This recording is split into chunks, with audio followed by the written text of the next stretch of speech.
The following is a special video presentation of the Hennepin County Library.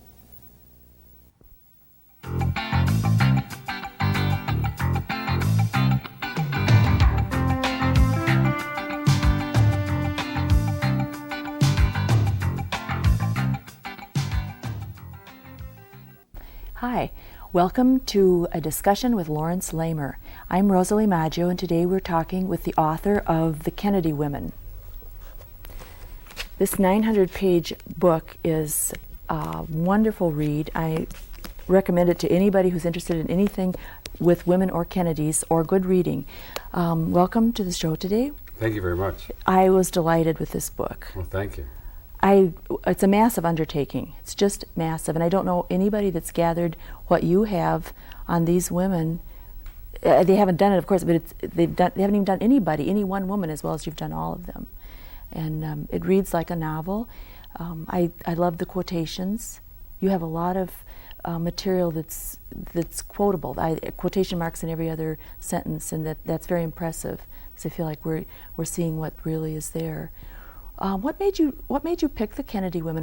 When and how did you start this? Well, it took me 5 years to write it. Okay. And when I began, I just started reading books about the Kennedys, and I saw that the women didn't exist. Mm-hmm. I mean, a book might be called The Kennedys, mm-hmm. but it really wasn't about, it was just about the men. The women just shuffle on and murmur a few words about mm-hmm. prayer and family, and off they go, good. Off the stage they go. Or even a book about Jackie wouldn't be about Jackie, it would be about Jack's philandering. So what I decided is I was truly going to focus on these women for 5 generations. I mean, I should have had a little notice on my television, on my computer, saying it's the women, stupid, because I just had to constantly focus on the women. And that's what I do through 150 years of history. It's marvelous. Virginia Woolf had a quotation about women reflecting men at twice their size. Mm-hmm. That felt like something that was very true of the Kennedy women, that their position was to reflect the men, and I marvel that you got as much material, because they keep deflecting attention away from themselves, and they're always background. And I can see why you had to have that on your computer. No, that's exactly right. I mean, because it goes back to traditional Irish culture, where women were taught literally to walk behind a man. When a married couple, Irish married couple, would say would go to mass or go into the village, the woman walked 5 or 10 steps behind the man, and that's the pattern that they followed all these years.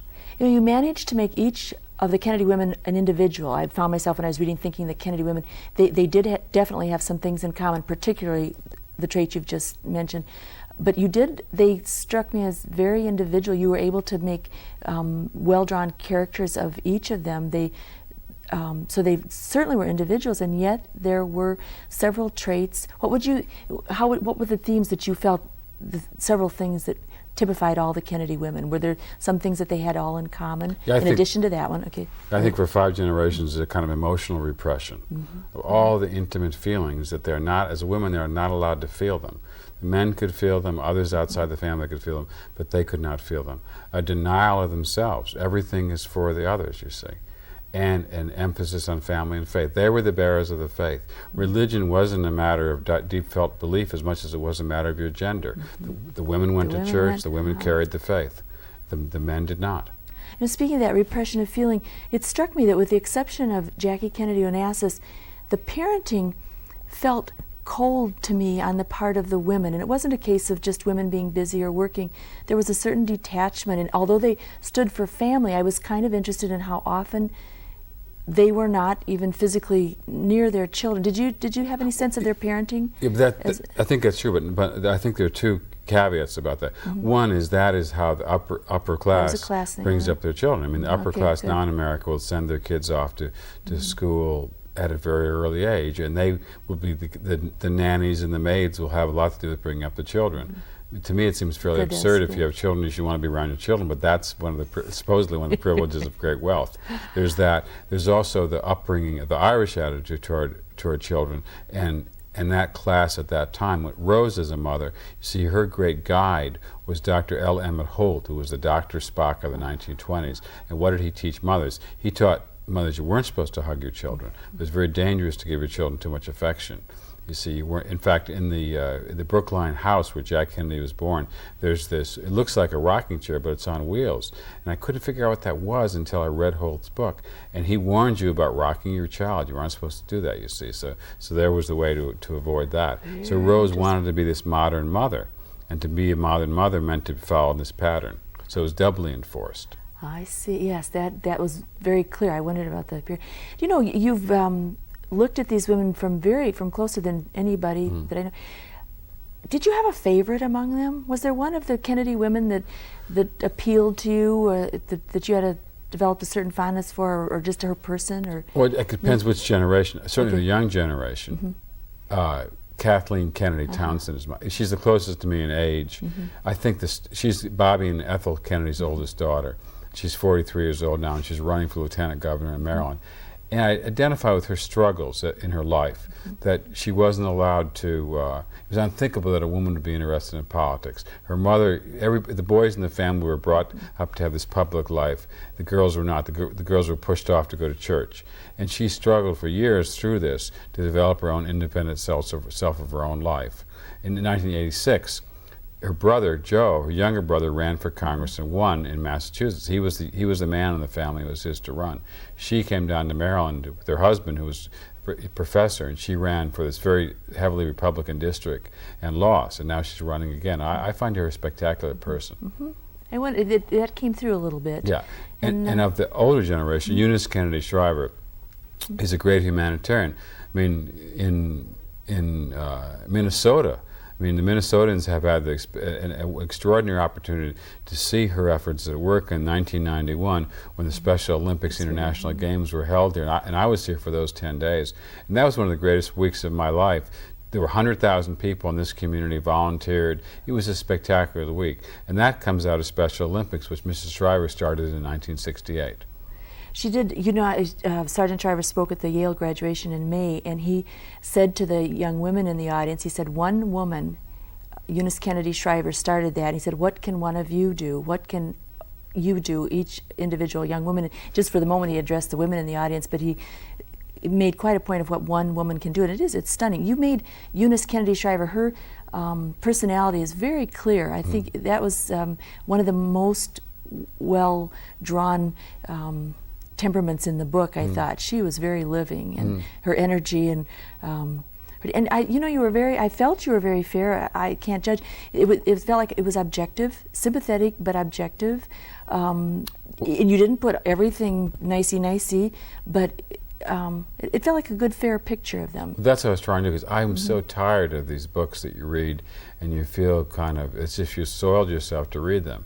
And I'm tired of these books that don't make a distinction between what is gossip and what is the truth, and don't even care and throw anything in there, the most outrageous idea, as long as it will sell books. And I spent 5 years to try to write a book that was deeply truthful. This was very well crafted, and you have referenced, I think every page has footnotes, several to a page in the back, and the footnotes don't interfere with the person's reading if you don't want them, but if you want to know who said that, when, and what, you know, it was very well researched. Felt like it was sound.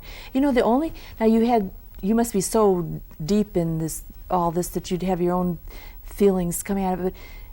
I was thinking of the Kennedy women and the Kennedy family reading this over your shoulder, and I felt that there wasn't too much that they could be too upset with. There were two cases that I winced a little bit, and I wondered, and you were quoting other people in both cases, and I wondered, I felt that you included them because you felt there was some truth. And once was when Pat Kennedy Lawford, someone said when Joe came to California to visit that she would actually line him up with women.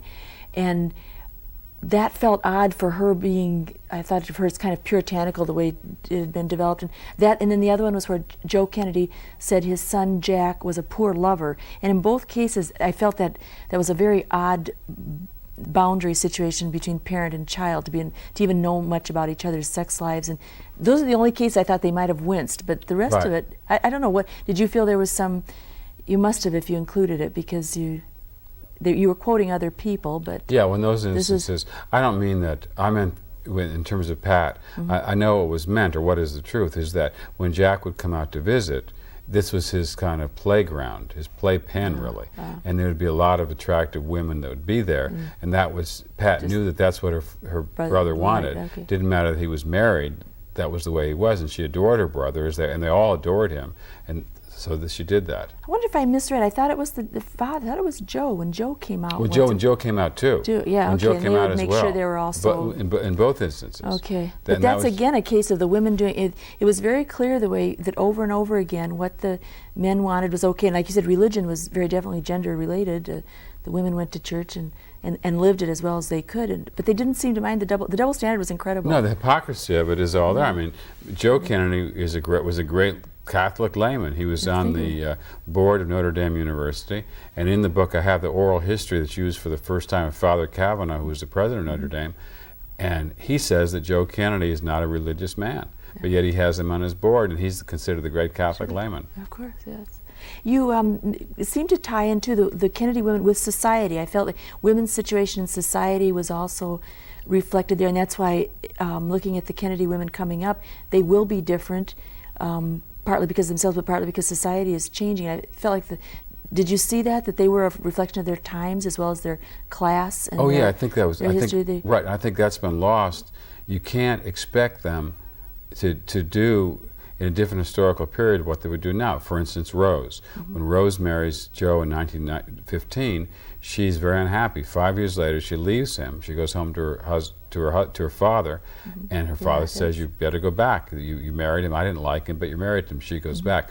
Now, young women I've talked to about my book, I read my book, said, "Why did she stay with him? She should have left him." Well, yes, that's what you do now, but at that time, number one, she was a Catholic. Even if she had not been a Catholic, a divorced woman was totally ostracized. One of her close friends got a divorce, and she was considered this scarlet woman. She had to leave Boston, you see. So she really had very little choice. We have to remember that. And I think in a democracy where we have to really look, when one says have this positive sense of what people can do and can become, it's you see the evolution of these women in their lives, and you see it not simply in marches and demonstrations and speeches and all. You see the slow evolution in these women's lives until now the young generations have a freedom and a kind of choice that their mothers and grandmothers and great-grandmothers didn't have.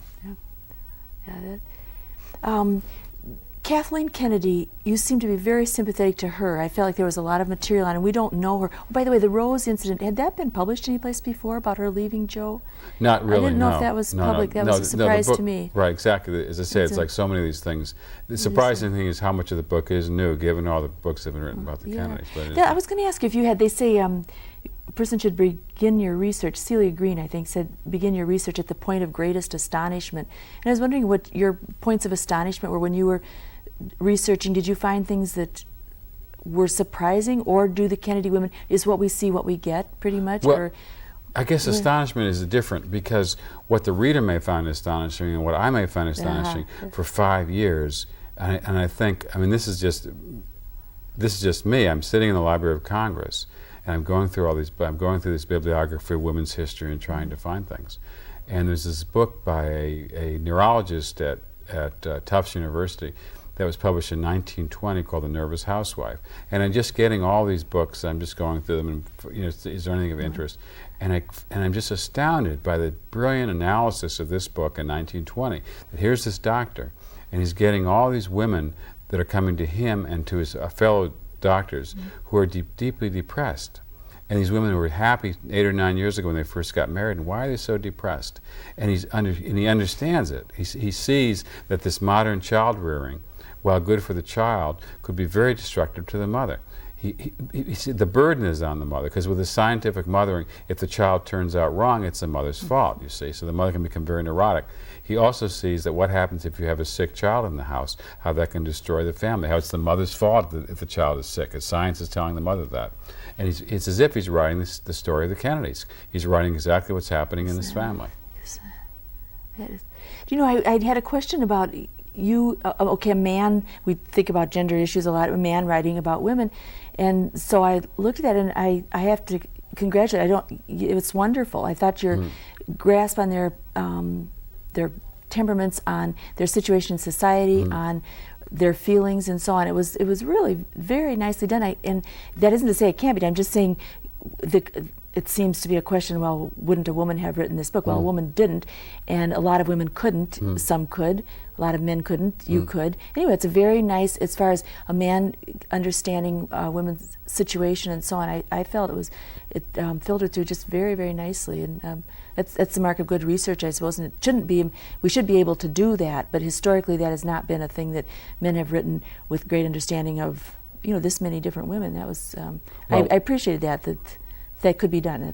When I began the book, I talked to Melody Miller, who works for Senator Kennedy and has worked for the Kennedys longer than anybody. And she said, this is long before the Kennedys agreed to cooperate, and she said, I ask you only one thing in this book: would you just walk a mile in their moccasins? And that, would I really have empathy for them and their lives? And that's what I try to do. I don't have this posture of moral superiority, which I think many contemporary authors do. They really feel that they're better than their subjects.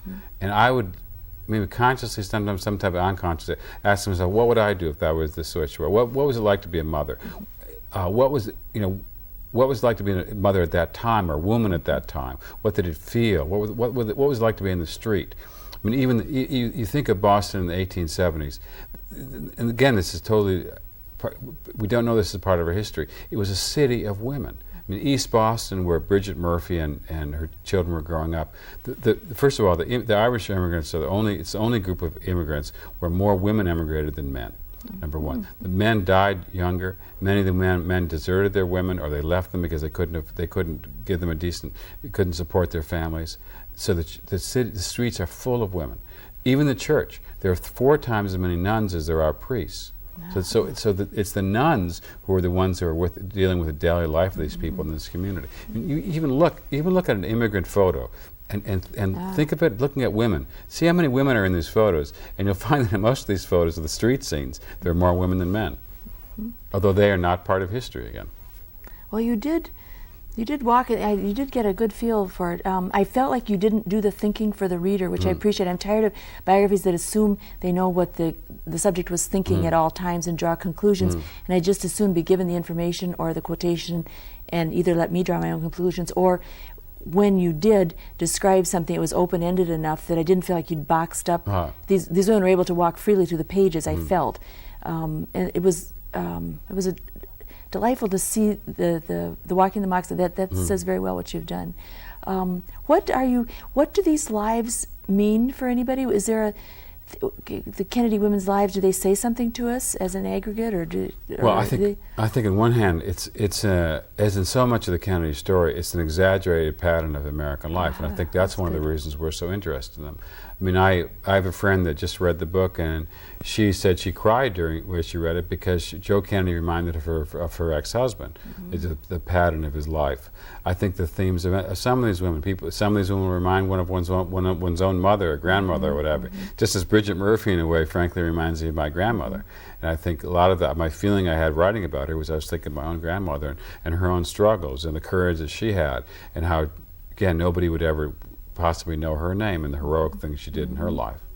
No, that's it. I'm Irish way back with Ellen Murphy instead of Bridget Murphy. It started the same way and coming over here. But that Irish pattern is very true, the religiosity. And but the children seen, not heard, and never praise a child, and all this came through. But there's codes. There were rigid codes, and I was trying to see in the book, was it Irish codes? Were they class codes? Were they Kennedy codes? And they were some of each.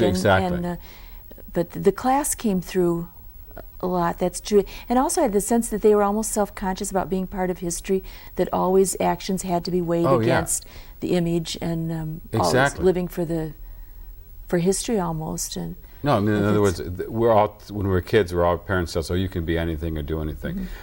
On one level, they know that's not true, and we know it's not true. We don't think we can do. Okay, most of us don't think that anyway. They did. And they were brought up that way. Mr. Kennedy was going to make one of his sons president of the United States. And he didn't do that, say, after he'd been ambassador to England and his public life was a failure. Years before that, he was going to make one of his sons president. So they had this goal in mind, and they set out to do it, and they accomplished it. What pleases you most about? Do you have a satisfaction about the book besides 5 years of research and probably getting at the primary source? Was that? I'll tell you, I'm very happy that people are reading this in large numbers. because it's a serious book, it's a big book, and it's not the typical bestseller. No, you know, one thing I have to, Right. I just wanted to congratulate you on your language. It's good reading. Mm. It's been a long time since I've read a biography where there was as much care about the language as about the quotes. And it was very nicely woven together. But it approaches, I'd hate to say what literature is anymore, but I liked the language. I was taking out metaphors and sentences that were just the saying, and I'm not used to that in biographies of contemporary people. So I hope people do. And there's been a lot of misconception about they've suffered from bad press, and I think this allows us a little bit without. I didn't feel it was so invasive of their privacy for some reason. There are things in here like Rosemary's story, and yet it was handled well. I guess because you're objective, you have a hard time objecting to the truth if it's, you know, and it seemed like what we were getting was true. So it didn't feel invasive. I wonder what they think. Have you heard from any of them afterwards? Or? Yeah, I mean, there's a whole range of opinion. Ah, okay. From Well, it'd have to Kathleen, be- who's very positive. Maria said that she deeply respects the research, all the research I did. Mrs. Shriver initially was unhappy with that I dealt so dramatically with Rosemary. But that was so long held. See, that would be hard to give up. That Exactly. That was. Mrs. Jean Kennedy Smith is very unhappy with some of the material that is in it. But I think it's a healthy sign that they're not reacting with this solid front. They're reading as individuals and they're reacting as individuals. That struck me so much with the Kennedy women. At first, when I was reading, I kept trying to think, now, we don't want to put all these people in the same box, and it didn't. They are definitely individuals, and yet marked by. Rose is a puzzling character for me in a way. She's had so few opinions in one sense, and yet she was so strong-minded in another sense. I mean, her opinions seemed to be someone else's or Joe's. I felt like her primary job in life was backing up Joe, and yet she certainly seems to be the heart of the family. I Yeah, well, don't know, she did have good. If Joe had listened to her, he wouldn't have had such a disgraceful performance in England. Yeah. I mean, again, That's right. She told. Yeah. and she knew more. She knew three languages. She had experienced Europe. She knew the world better than he did. But she was a woman, and he wasn't about to listen to her. What do you see the younger Kennedys have had some problems, and so is this just a couple of them? With any family with a lot of grandchildren, are you going to have a few that have trouble, or is there something that's come down? Have they been in the limelight too long? Is there something, or are they going to recover? Not recover, but produce more generations? Do you think the Kennedys are here for the next 100 years, Well, I think contributing? And I think the young generation, who we said, has broken out of this patriarchal bound, and the young women are doing all kinds of interesting things in the world. They have the wealth, that they have the kind of choice that most women don't have, but at least they're taking advantage of that choice. Whether it's Maria, it's on television, or Caroline writing books and as a mother as well, or whether it's Carrie Kennedy Cuomo, who's a leading human rights activist. And I say that, but again, with just one caveat, is I went back to Boston, to East Boston, where I'd spent all these times when I finished the book. And there's the Church of the Holy Redeemer, is the church where the Joe Kennedy was baptized. In the 19th century, that was the church. Then there was this great spire, that was the great spire all over Boston. That spire is down, and it looks kind of dilapidated. And I looked in, it had always been closed before, and this time the door was open. And I looked in, there were these women, all women, and there's a priest performing Mass. And they were all huddled there, and they had these scarves on. I thought it was back in the 19th century. And I moved forward, and I heard that the priest was speaking Spanish. And I realized that this immigrant drama continues even now, and that although my book ends with this young generation moving out into this modern world, this immigrant saga, that's the Kennedy saga, continues. Dramatic. Dramatic. What was what part of the book did you like the best? Which generation of course, you spent the most time on the Eunice Kennedy or Jack Kennedy's. You did a good job of the men were in there, but really, then for once they were secondary to the women's stories. It was how the women reacted to their or things like that. So the men were in there, but probably like the women have been in the other stories, and so there was enough. But that generation was probably your focus for most of us. That's where the power was and the most of the interest and so on. Kathleen Kennedy, I was going to say, I felt she died when she was, what, 28 or 20? Yes. But her story was full and rich. She was someone that you perhaps because she did die young, that we wanted to see her promise. But she felt promising, and Yeah, she felt like one of the... I was very best. fortunate that I had 100 letters that Eunice Schreiber had. My gosh. So I had all of Kathleen's letters. Oh, that's stunning. And she was a wonderful letter writer. So I have, it was as good as an interview as far as I'm concerned. I felt I had this vivid sense of her life. Oh, probably. No, she lived very much, and she's the one that we know so little about of that generation, and yet she was an adult when she died, so she had thoughts and opinions, and she kicked over the traces as much as anybody did, I felt. Yeah, it was a very daring kind of thing. Here she goes to England in 1938. She's the eldest daughter. The British don't like the Irish, but they loved her, and she was the hit of all London society. She just had this magical personality. I interviewed men who are in their mid-70s now, who knew her then in the late 30s. They would cry talking about her. Just the magical qualities she had. And she meets this young nobleman, Billy Hartington, a wonderful young man. His only defect is that he's a Protestant and she's a Catholic. She goes ahead finally and marries him, and her mother is so upset by it, she goes to bed for a week in the hospital. Rose's treatment of it, when she disapproved of somebody, it was strong. Because as she writes Kathleen, she said, when she thought Kathleen was not going to go ahead with the marriage, she said, some people in this society now think human happiness is important, but at least we understand there's something more important than human happiness. And that was Rose's life. That's the code. You said that they were always expected to give up any personal happiness for the good of the family and the whole. And the men. And the men's future and their lives. Just to put up with anything for the men. The brothers were everything. I think that's probably very Irish also. What Jackie Kennedy Onassis probably interests us as much as anybody, and I expected for some reason, dealing with stereotypes, that she would take over the book, and she did not. She was another. I mean, you were very, very enough, gave us enough, and fit her into where she fit, and it was interesting seeing her because she has not spoken a lot for. In fact, you had access, I think, to some interviews that were never published. That's right. And that was interesting because I think we all want to know the real Jackie. And didn't she say we couldn't even see her something for 100 years after she died or something? Her papers. Well, yes, but people have this idea. There's those rumors and these gossip columns that she's written her story and it's hidden somewhere as a kind of legacy to her children. That's not true. I mean, you have to just understand her personality. She's not going to sit there and write about her life with Jack. It's just inconceivable. Isn't it? Yeah. Well, that was born out of the book. That's just what I expected to find, and that's what I found. This has been delightful. Do you have any last Kennedy No, words? It's just been so interesting talking to you. I've enjoyed it very much. This is a great book. Congratulations. Thank you. Just a fine, fine piece of work. I'll hold it up here. Thanks.